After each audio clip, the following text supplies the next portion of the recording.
اسلامی سال کا پہلا دن ہے، محرم الحرام کی آج پہلی تاریخ۔ اللہ تعالیٰ اس نئے سال کو ہم سب کے لیے خیر و برکت والا سال بنائے۔ ویسے تو اے مومنو، سال کی شروعات ہی سے مسلمانوں کو قربانی کا جذبہ دکھایا جاتا ہے۔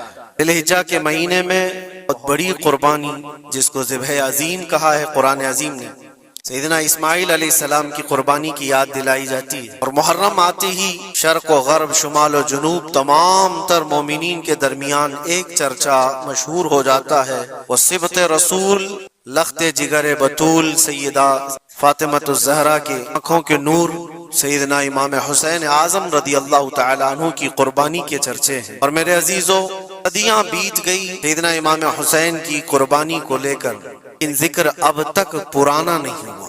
ہر سال مسلمانوں کے درمیان یہ ذکر بڑے زور و شور سے آتا ہے اور بڑے اہتمام کے ساتھ مومنین اس کا سننے کا اہتمام کرتے ہیں۔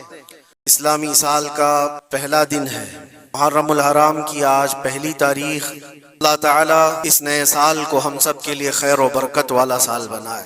ویسے تو اے مومنو، سال کی شروعات ہی سے مسلمانوں کو قربانی کا جذبہ دکھایا جاتا ہے۔ ذی الحجہ کے مہینے میں بہت بڑی قربانی، جس کو ذبح عظیم کہا ہے قرآن عظیم نے، سیدنا اسماعیل علیہ السلام کی قربانی کی یاد دلائی جاتی ہے۔ اور محرم آتے ہی شرق و غرب، شمال و جنوب، تمام تر مومنین کے درمیان ایک چرچا مشہور ہو جاتا ہے، وہ صبط رسول، لخت جگر بطول سیدہ فاطمۃ الزہرا کے آنکھوں کے نور سیدنا امام حسین اعظم رضی اللہ تعالیٰ عنہ کی قربانی کے چرچے ہیں۔ اور میرے عزیزو، صدیاں بیت گئی سیدنا امام حسین کی قربانی کو لے کر، ان ذکر اب تک پرانا نہیں ہوا۔